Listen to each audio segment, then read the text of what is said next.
Welcome to the Gay Buddhist Forum, where teachers from all schools of Buddhism offer their perspectives on the Dharma and its application in modern times, especially for LGBTQI audiences. These talks are offered freely to the world and made possible by appreciative listeners. If you would like to support our efforts to share the Dharma with underserved audiences, please visit gaybuddhist.org. There you can donate, find a list of upcoming speakers, or enjoy many hundreds of these recorded talks dating back to 1996.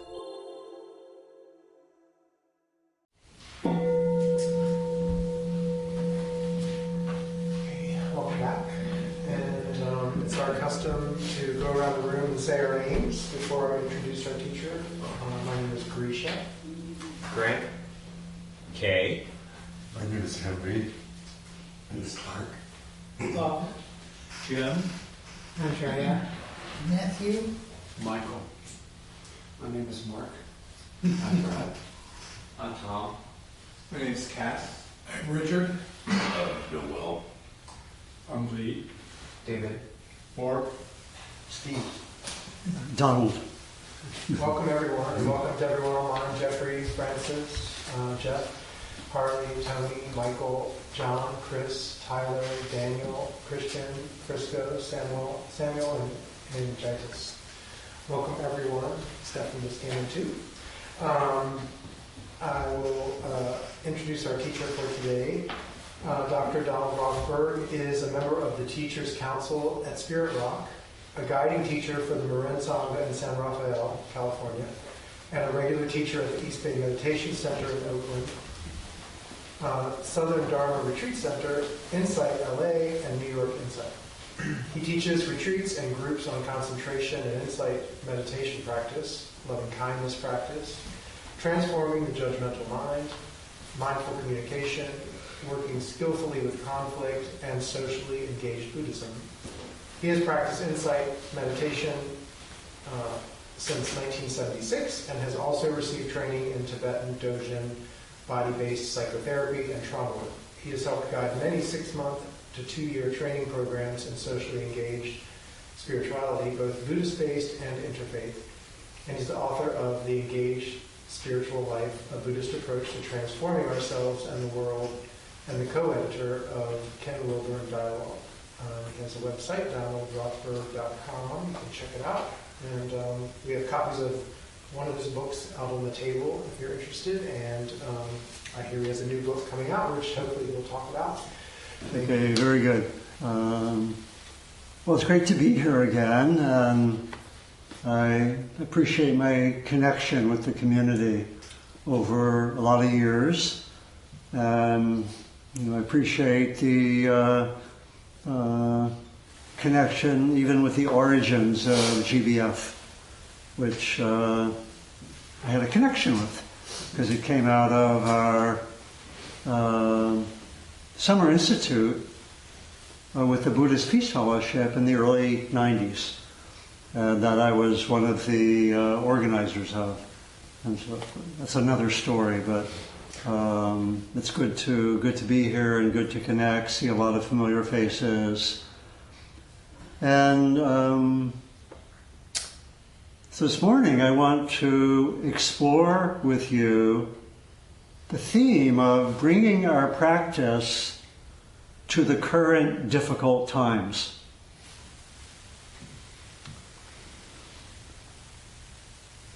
To do that comprehensively, we'll stay here for the next week.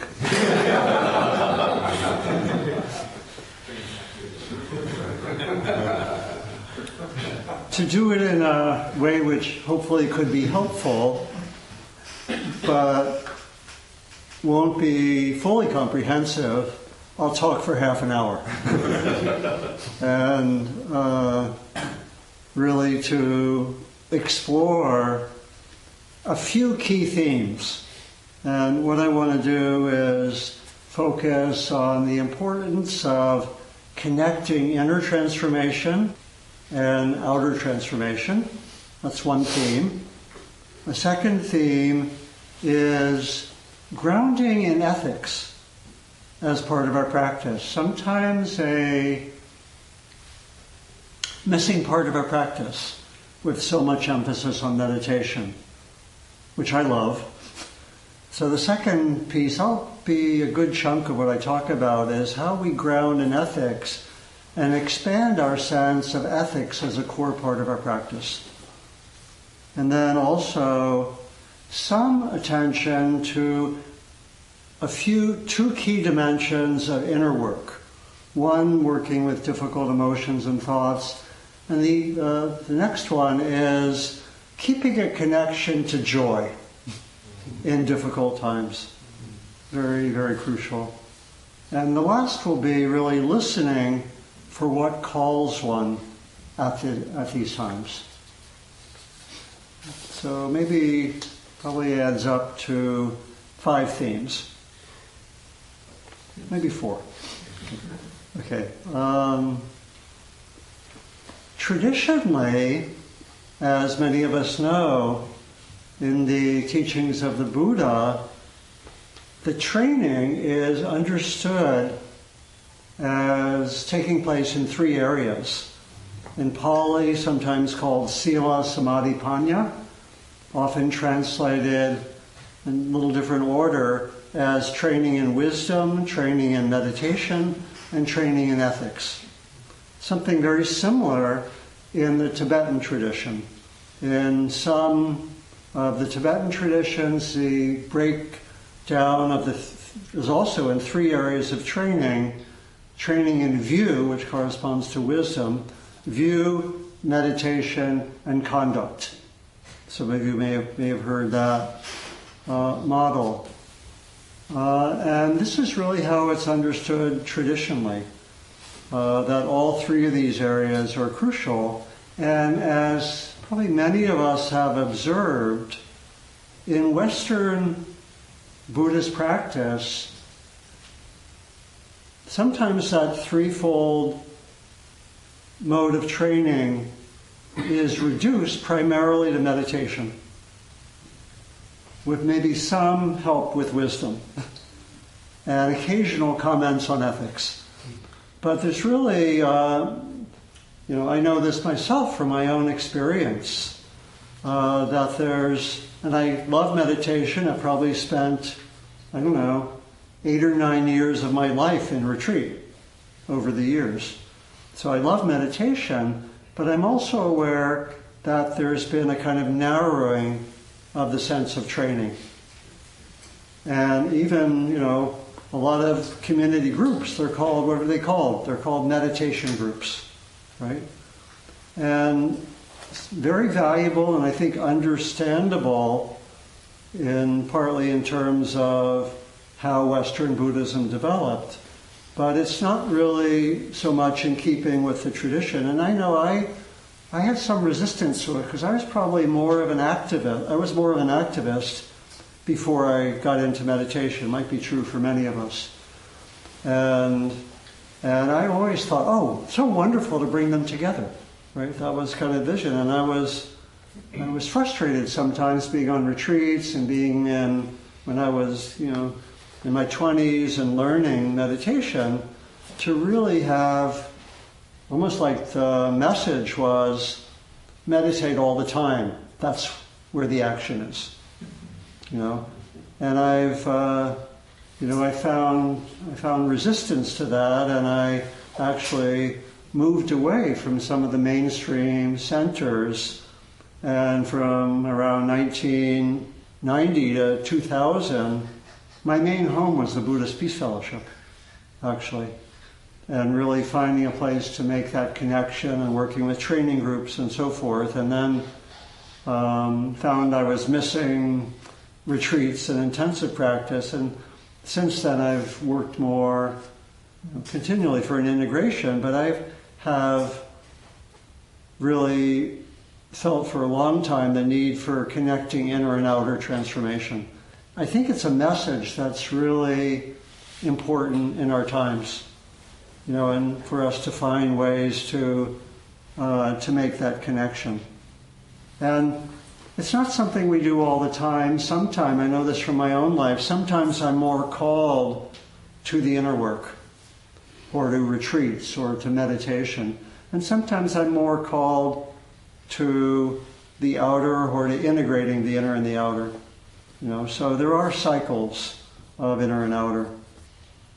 A key dimension here is having what we might call ethical training, and our commitment to, it really comes down to not causing harm and repairing harm. It's one way to talk about it. And preventing harm from happening. Or how can our commitment to ethics be more of a part of our practice? And I recognize that ethics is a kind of a slippery word. It may not do justice to what we're talking about. One friend, Nathan Glyde, who lives in England, he talks about this area as a commitment to care. And we could talk about it as a commitment to care for all beings. That's another way of talking about what we call ethics. And we know that many of us follow, when we're looking at ethics, 5 core precepts, which are basically about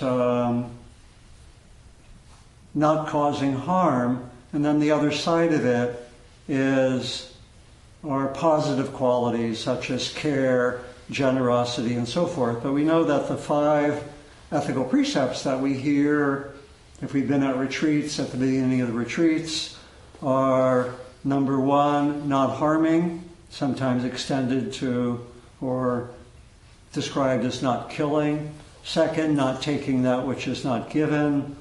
And the 3rd through the 5th are having care and trying not to harm in 3 areas where we can very easily harm. The first, sexuality. The 2nd, speech and communication. And the 3rd, substances which shift consciousness.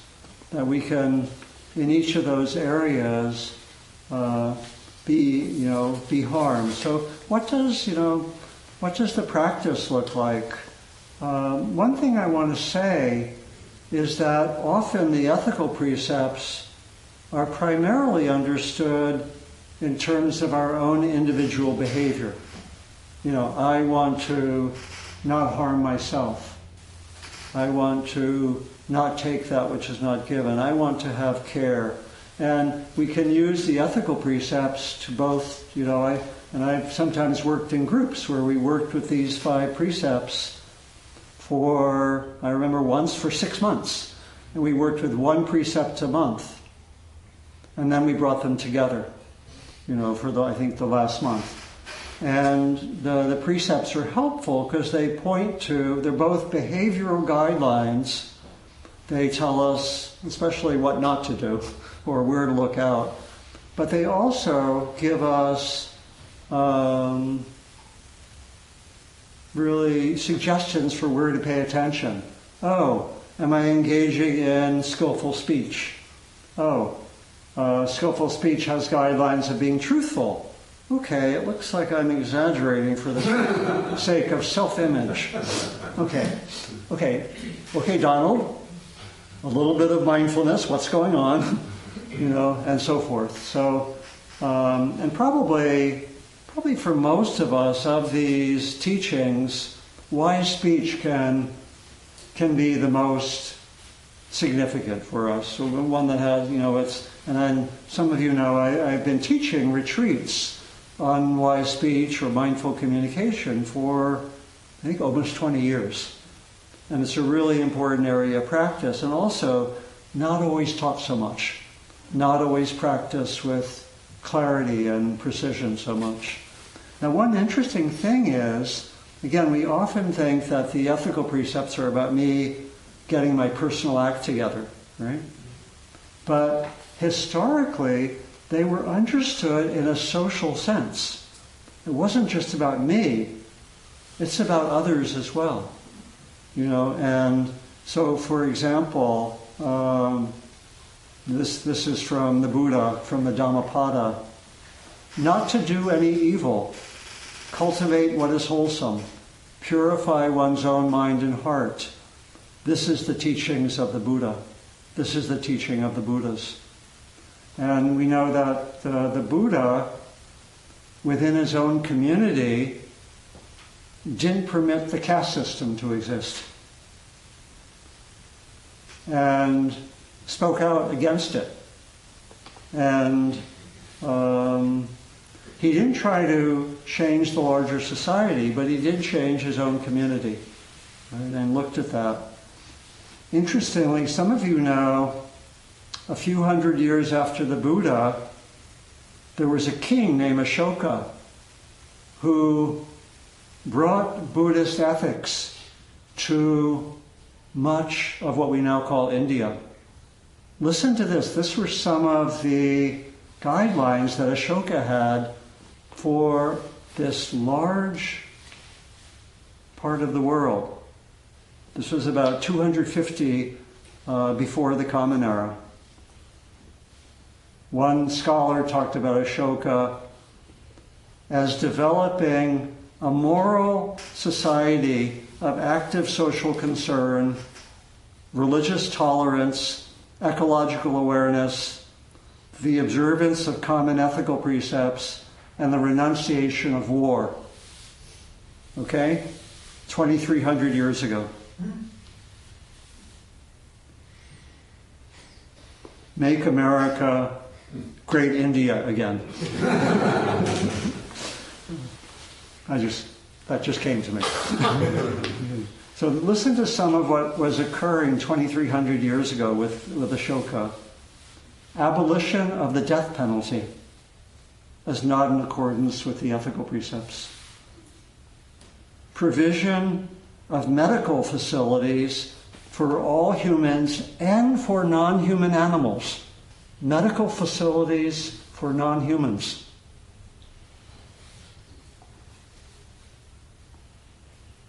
He commissioned officers to work for the welfare and happiness of the poor and of the aged. 2,300 years ago. Restrictions on the killing of non-human animals for the imperial kitchen. And then with a guideline that in the future there was to be no killing of animals, non-human animals. Again, that's an interpretation of bringing the ethical precepts to the whole society. And the Buddha had also a social sense. He said, this is in terms of the precept on killing, let one not destroy life, nor cause others to destroy life, nor approve of others' killing. Do you hear a social sense there? It's not just about my personal, but it's, what do you do if your tax dollars go to killing? Right? What do you do if your government is harming? Does that come under one's commitment to non-harming? I would say yes. And these interpretations suggest that. If that's so, how do we act ethically? How do we, it's not easy, right? Even if you feel this makes sense and are energized, still then we get into how do we act? How do we act together? Many of you know Thich Nhat Hanh's version of the ethical precepts, which were all socially understood. You may remember the 14 precepts of the order of interbeing that he developed in Vietnam in, I think, 1965-66. Here are two of the precepts. Do not kill, do not let others kill. Ethical practice, right? Another one, do not avoid contact with suffering, or close your eyes before suffering. Do not lose awareness of the existence of suffering in the life of the world. Do not live with a vocation that is harmful to humans and nature. And just another expression of this from Sulak Sivaraksha from Thailand, who I've worked with and got to know one of the founders of the International Network of Engaged Buddhists, which I worked with for some time. We may not literally steal in our face-to-face interactions, but do we allow the rich countries to exploit the poor countries through the workings of the international banking system and the international economic order? Do we allow industrial societies to exploit agrarian societies, the first world to exploit the third world, the rich to exploit the poor generally? Rather relevant these days, right? And then related to that, the commitment, which I think is there also in the teaching, that all beings matter. Right? That we get this in the Metta Sutta, right? You know, may all beings be happy. Out there in the back, one of the signs there, Sabbe Sata Sukhi Hantu. May all beings be happy. Some of you know the chant. So this could be a commitment to non-harming, pursuing justice, stopping harm from happening. And of course we can't act with everything. So what I'll suggest at the end is we find our one piece where we're ready to act. I'll talk more about that. But to have the vision that this is part of our practice. It's not, if we want to do ethical practice, we need to respond in some ways. Stop harm from happening might be to repair harm. I came in on the BART today unexpectedly with Renee Rivera. And we were talking some about this, and Renee said, a lot of my engaged practice now is reparative justice. It's repairing harm, particularly to survivors of sexual assault, and repairing the harm. That can be a whole area of practice. Non-cooperation with systemic harm. Resistance, obviously, to militarism and war.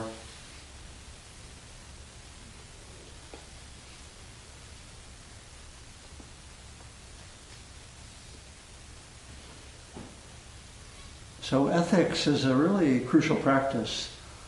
And really, again, for many of us it might be to ask, what calls me?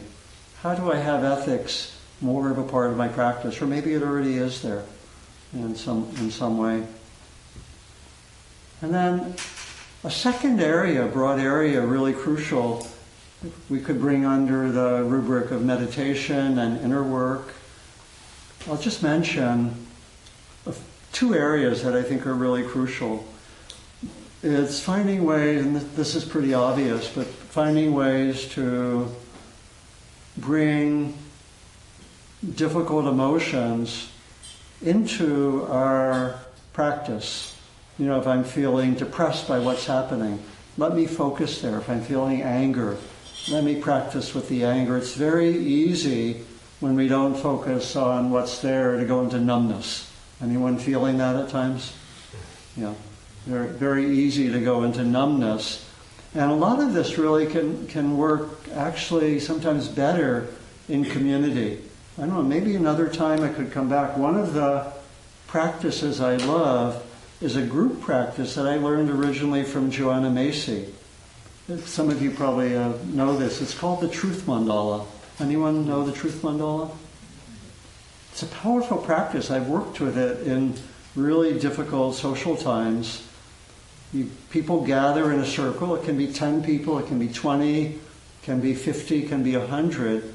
Gather in a circle, and it might take an hour, hour and a half, and people form a circle and then have the chance to go in the circle, in the inner part of the circle, which is divided into 4 quadrants. One is for anger, one is for sadness, one is for confusion, and let's see, what is the other?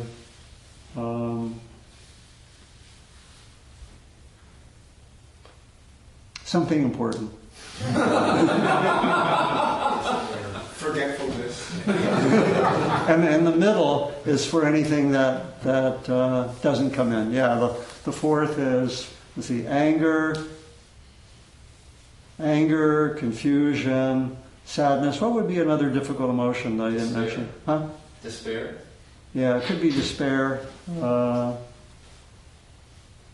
Contempt. Huh? Contempt. Judgment. Yeah, something like contempt. Anyway, the fourth is a very important one that... Anyway, what do you do? Fear. Huh? Fear. Yeah, thank you. It was fear. It was fear. I actually have in my study, I have a poster from the Bread and Puppet Theater of Vermont. Anyone know the Bread and Puppet Theater? Wonderful. And it was from one of their shows. It has an image, and the caption is, "The one who set out to study fear." Beautiful program. And so you have those four areas. People go into the circle, usually one or two at a time, and they speak. They go to the quadrant that's linked to the emotion, fear or anger. And you can go to several of them at a time. And they speak to the whole group. And I found this at certain times when I was feeling numb. I found myself doing that ritual in a community, brought out, it took me out of numbness. And in fact, it let me act more. I remember this happened once in right at the time of the Gulf War.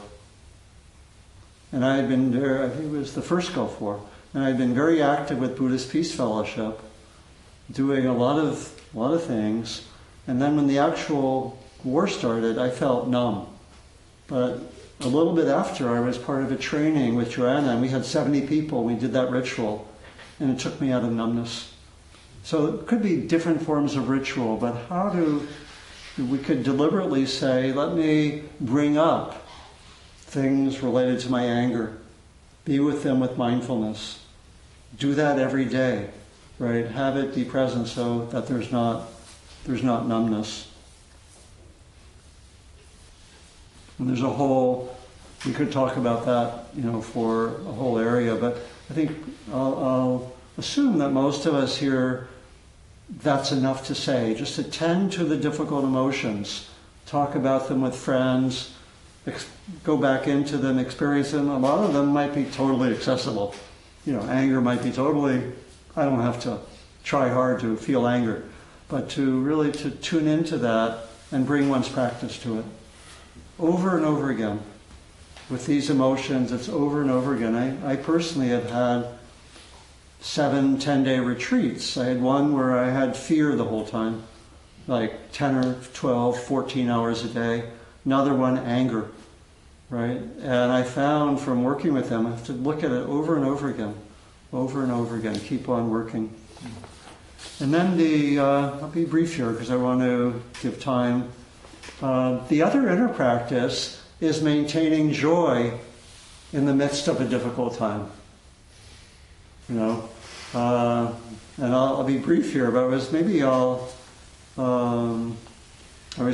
of Emma Goldman. Remember the anarchist activist who said, "If I can't dance, I don't want to be in your revolution." Or in the Jewish tradition, there's a little song which I think I'll sing. Some of you may know this. This is about one of the Hasidic rabbis called Nachman of Breslau. Anyone heard of Nachman? Yeah. Anyway, end of the 18th century, Eastern Europe, and this is a song about him. Rabbi Nachman of Breslau used to say, "Friends, do not despair. A difficult time has come upon us. Our joy must fill the air. We must not lose our faith in living. We must not despair. A difficult time is upon us. Our joy must fill the air." That's it. And so, how to find ways to tune into joy when things are difficult or when there's those emotions, anger and fear and so forth. And I think it's, our meditation gives us a vehicle, and there are ways that we can just tune into our own being. And actually joy and happiness are part of our nature. We don't have to create them. So anyone who's done, who's sort of developed in concentration and meditation knows that at a certain level of concentration, bliss and joy just simply arise. They're not so much created by the meditation as they're an inner quality that opens up. So joy is part of our nature. You have to remember that, and tune into it. And we know that music was so key to the civil rights movement, and healthy movements had a lot of joy and so forth. And then last, I'll just finish. Okay, I want to do a little bit more. The importance of listening for what calls you. Is there an area you want to work with? And I think of several people I've worked with who told me, I want to, these are spiritually grounded people, I want to be more active. And I said, okay, a few steps. Name the issue you want to be involved with. And I think of one person. Okay, I want to be involved, help with climate issues. Okay. We'll meet in a week. Do research. Or then I think before that I asked, how many hours a week can you devote? 5 hours. 5 hours a week. Okay. We'll meet in 1 week. Research places or organizations where you can do 5 hours of climate-related work. She came back, had a few options, chose one of them. That was 3 years ago. She's been going in that since. That's a simple model. Just see what calls you, not to do all issues, to do one issue. Okay. And I think I'll close. This sort of brings things together in a way that I think is not obvious. This is from Howard Thurman. People know Howard Thurman? He was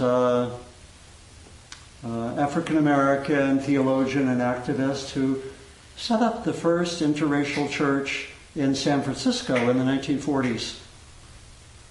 And died in 1980. I never met him. But in the early 70s, a young man came to him and said, I want to really help the world. What should I do? And this was Howard Thurman's response. I'll finish with this. Don't ask what the world needs. After everything I've said.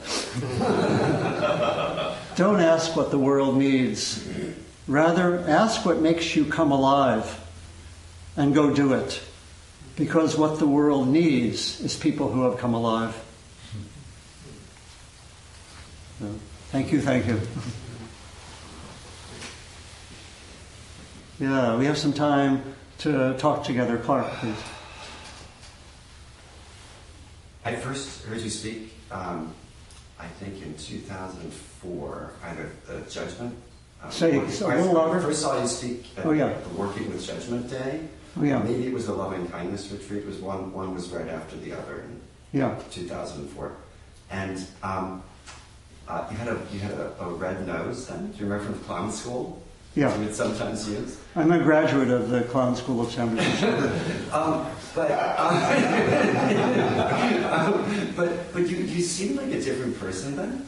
And in the in the Tibetan tradition, there's one of these qualities of awakening is lightheartedness. Yeah. And you seem to me like so much more lighthearted now than you were back then. And I just was wondering if maybe you could share, how, I guess that's a subset maybe of joy or like a cousin of joy or something. What was your path to being more My path to being more lighthearted? Well, clown school played a role. Yeah, and I brought that in. Another time maybe I could bring my nose. I have my clown personality is named Garbanzo Bean, and there's a sub-personality named Guru Garbanzo Bean, who answers very, very important spiritual questions badly.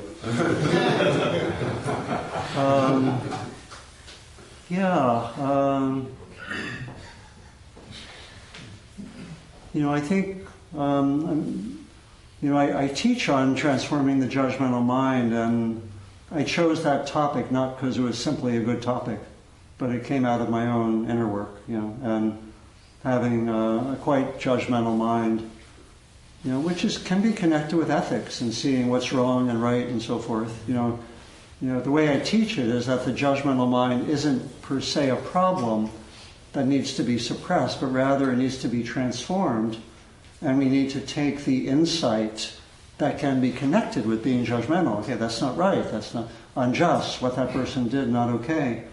That one can be very judgmental about things where one's seeing something very accurately. So you have to transform it. So I think doing my own work there, I think partly just all the meditation over the years, I think thoughts have, it's an interesting way I'm saying this, thoughts are just less around. Is it like the saying, the sun is always shining, but even if it's obscured or even covered by clouds? Like, do you think lightheartedness is an inherent thing, or is it something that needs to be cultivated? I think both. Because I think the lightheartedness is just really kind of flows from our general development, and it's connected with joy. I think it's connected with equanimity, which is having a kind of balance no matter what's happening. Because I find that with things happening in the world now, and in my notes, I wanted to be briefer, but I didn't even mention the USNS Harvey Milk and all the stuff, the scrubbing of anything related to the Enola Gay, insane, right? So I think a certain equanimity. For me personally, I think grounding more and more in the body, less being directed by thoughts, which is just a fruit of the practice. And also related to some of the judgmental mind work is really knowing where my own residual material is, which can bring pain. Knowing that more and more, and not it arises. Like in my judgmental mind work, I use the concept of limiting beliefs. Which a more psychological term. We all have limiting beliefs. A lot of them come from childhood. In mine, which are quite common. Two of them are, I don't really belong. This comes from childhood. Another one is, people don't understand me, right? And those get activated sometimes. Anyone relate to those two? Right. And those get activated sometimes, but as I do the inner work and get to know them more and more, I see them way more quickly and can just bring awareness and do some practice with them. And so I think that's part of it. So I think I don't get caught or stuck for that long. And that's a fruit of practice as well. But that's the beginning, Clark. Yeah. Thank you, John. This has been really helpful because I have been feeling numb and overwhelmed and all that. And what I realized as you were talking is it's more about a commitment to taking action regardless of the outcome. Yeah, that's right. Because, I think my culture has instilled in me this sense that I need to solve problems, I need to be part of the solution, I need to, we desire to be on the winning team, to vote for the winning candidate, to be on the right side of history, all these things. and it has left me with this sense of, well, if it doesn't solve something, what's the use? Right. Like, what a waste of time. You're Right. blowing in the wind, that sort of thing. Right. As opposed to what you're talking about, and that is basically a commitment to ethical conduct regardless. Really, really crucial point. Yeah. Were you complete? Yeah, no, that's... Really crucial point. I didn't really bring it out too much. I think the last chapter of my book that's out there is called Committed Action, Non-Attachment to Outcome.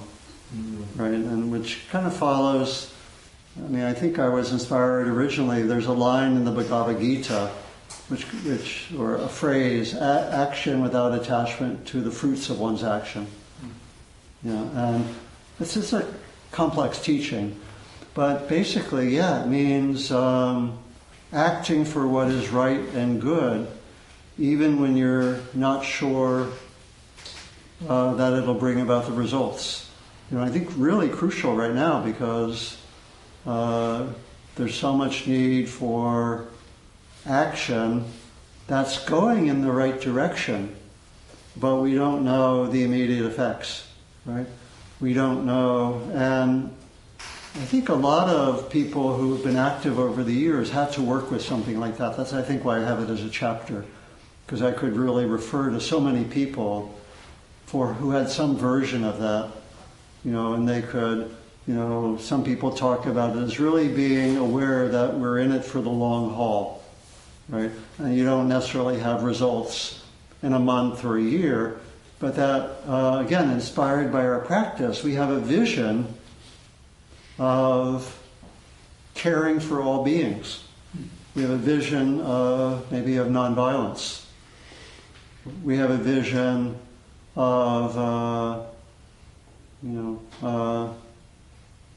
dismantling some of the oppressive systems, whatever. I think in another talk I sort of talked about a vision of quite a number of systems. We have a vision of going beyond racism, of going beyond,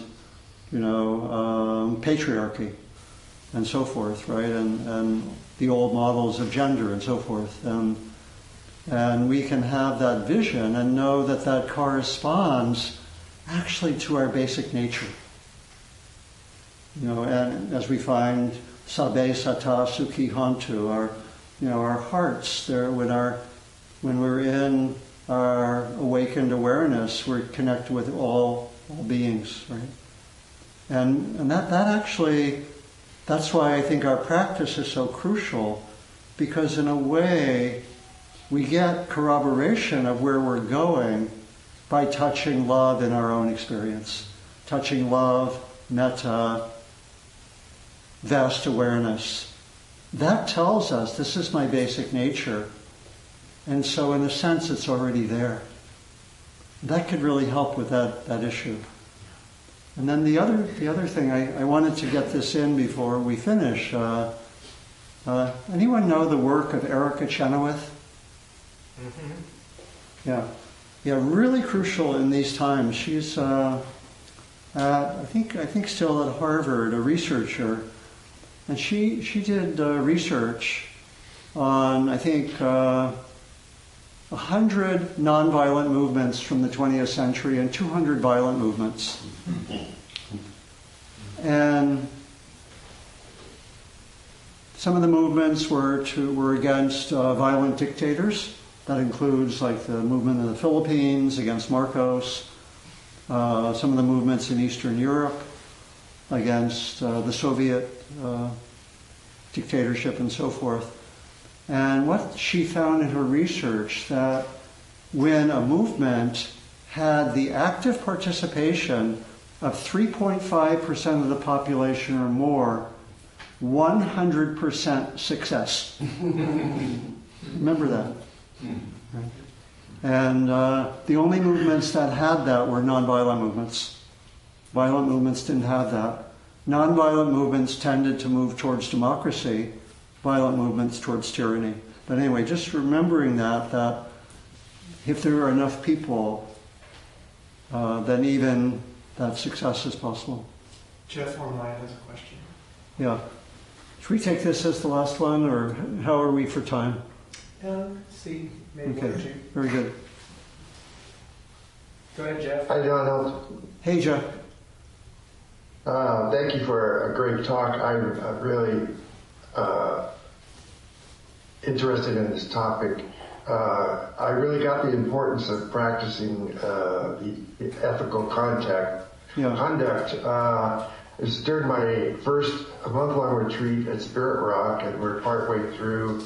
And they said, if you'd like, people could take the 8th precept of not eating after the lunch. Yeah. And so I decided to do that. They said, but there are snacks in the refrigerator in the kitchen, like eggs and peanut butter and things like that. So I would usually go down and have a boiled egg and some peanut butter or something. Minimal. But then, as the weeks went on, I got really tired of being hungry all the time after in the evening. And I started one time or two, I would put, peanut butter and honey, 3 eggs, it really became sort of a small meal. And I felt guilty about it. That was like my karma of doing that. And I saw how it really messed with my meditation. That impact. And somebody reported that, or I read in some book, Joseph Goldstein was in an interview with U Pandita and said, my meditation, I can't, really focus. I'm having a hard time meditating. And U Pandita asked her, how is your sila? How is your purity? And that was the question we needed to focus on, his own conduct. Yeah. So practicing truth, non-harm, all those things really have a direct effect on our own consciousness, for sure, not to mention other people's lives. Thank you. Yeah, thanks, Jeff. That's very helpful. Yeah, just the... and it may, we can do this on our own, but it may take, finding a friend or a group of 2 or 3 people and checking in, like in that group that I worked with, we met, I think, every 2 weeks for 6 months and checked in followed one precept and talked to each other. I think, again, community can be really important for supporting the practice. And again, not so much about advertising, but there is in the book I have there's an extended chapter on ethical practice and how we understand it in a larger social context as well. And I think a community,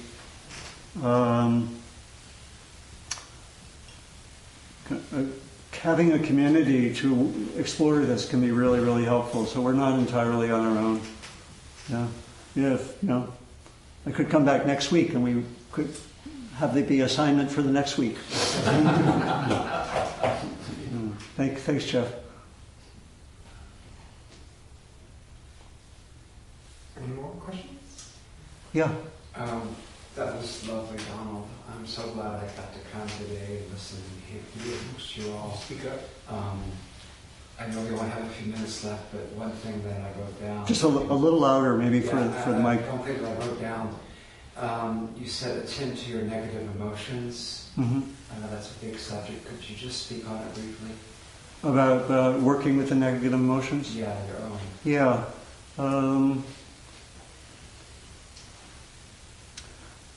Of course, in our meditation practice, this is a central dimension.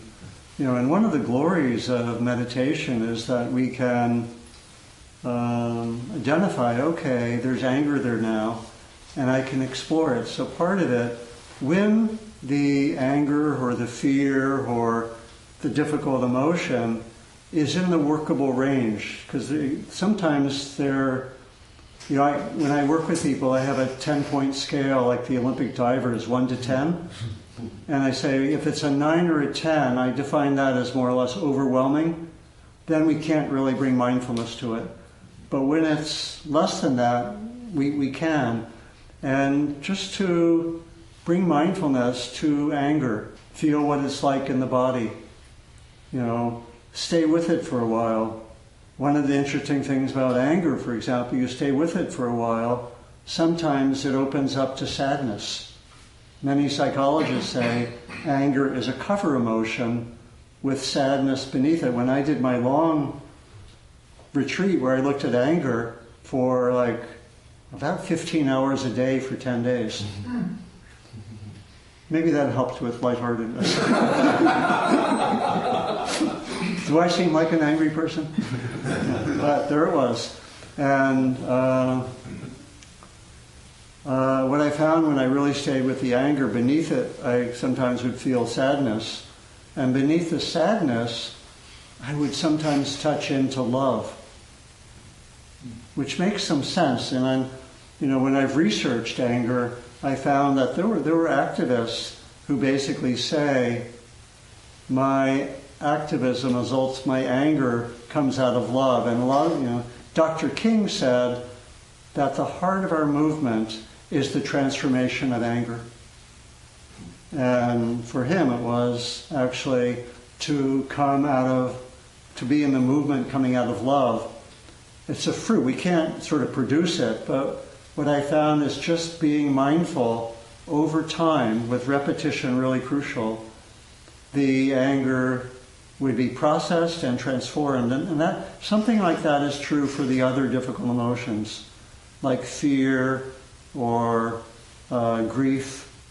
Just have to hang out with it. Probably, I can think of, I had once a 4-week grief retreat, because I was on retreat for 4 weeks, 6 days after my mother died unexpectedly.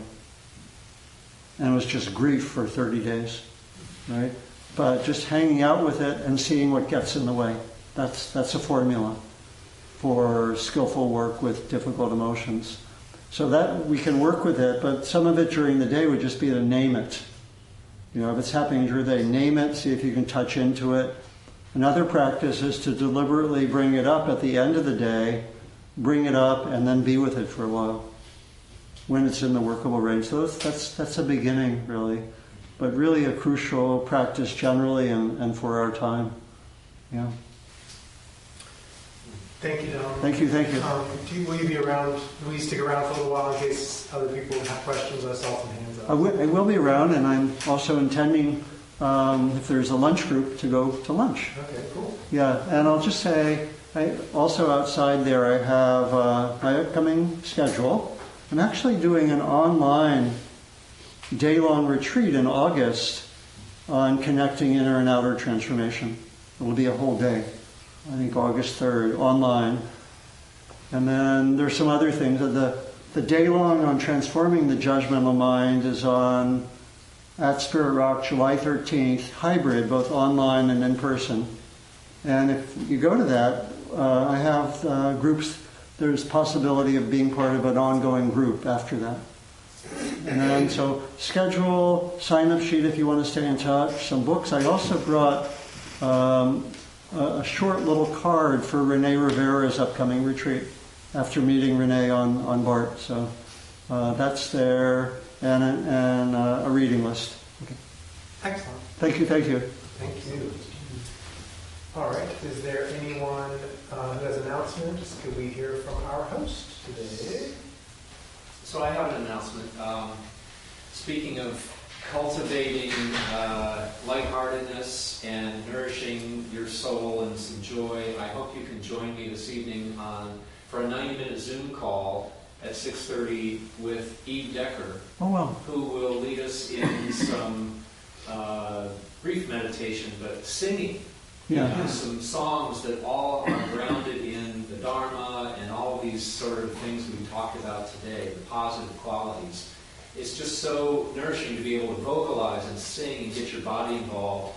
And of course on Zoom, we're all on mute. She's singing and playing the guitar and everything, so you can sing your heart out and scare the animals and cats and stuff, like you're in the shower. But it's just so wonderful. She's been with us before, and so she's doing this monthly and trying to gauge how much interest there is in having it ongoing. So I'll post that on our Google group. If you're not part of it, please join. I'll add you, and you'll It's see great. it. I actually work very closely with you. Yeah. You know, we teach retreats on the judgmental mind together. And we've worked together for about 18 years. Yeah, so.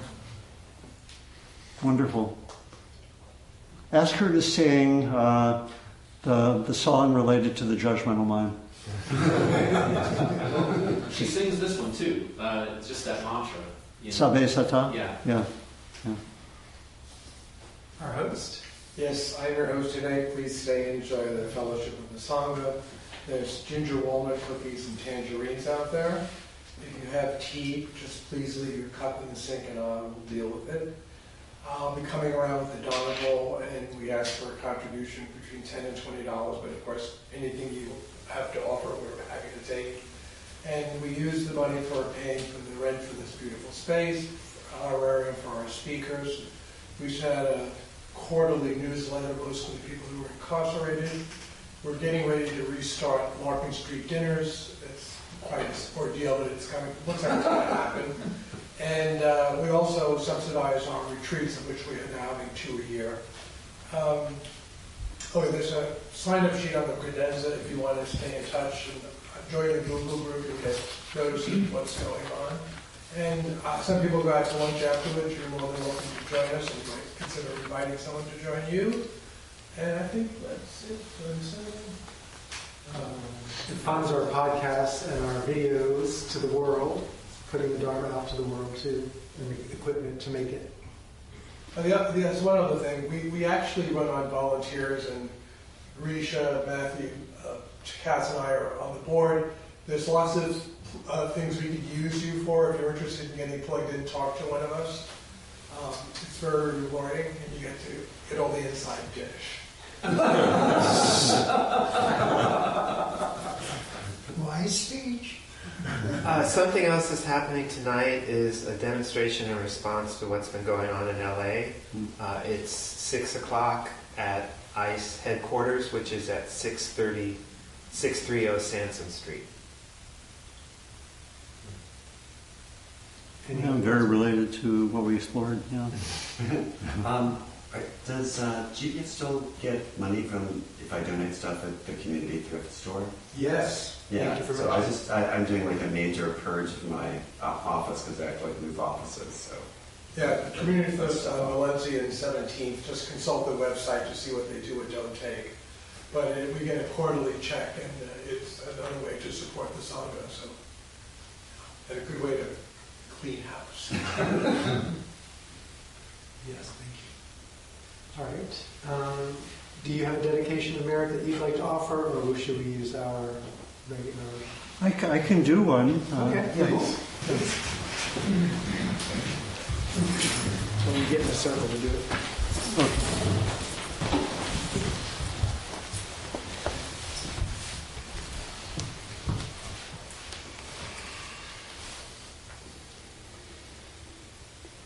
May our time together be of benefit to us.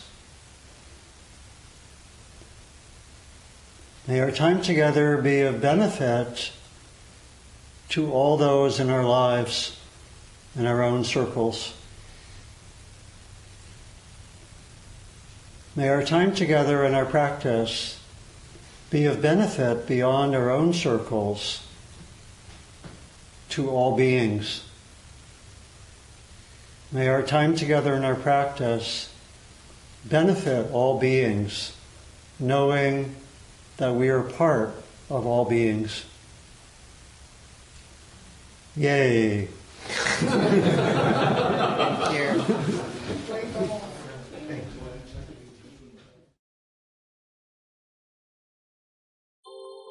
Thank you for listening to the Gay Buddhist Forum. If you would like to hear several new talks per month and be notified of upcoming speakers so you can participate live, please subscribe to this podcast, like us on Facebook, and join our mailing list by visiting gaybuddhist.org.